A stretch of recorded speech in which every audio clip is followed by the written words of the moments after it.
So the elusive starter motor has been fitted, and yeah, it's a good fit. I'm glad I found it, and thank you for the guy, and I will put your name in the description on the Robin Hood group of let me know where to get it from. The only annoyance is, finger it out way, the top bolt there that connects to the gearbox housing.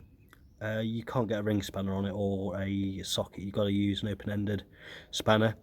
For now, I've kind of just got it in there. You're going to have to take that upper gearbox bolt out just to allow you to get it in.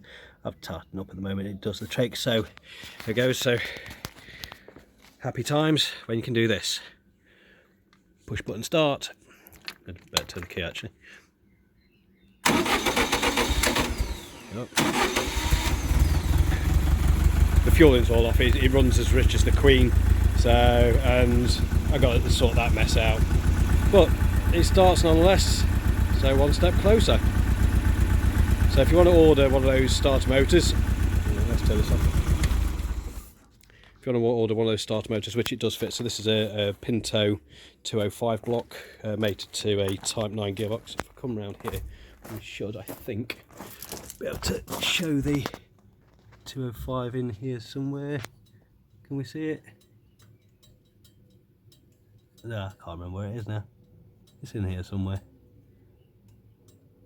But yeah, it's a 205 block. So if you want it to fit one of these, that'll do the trick. See you later. Bye.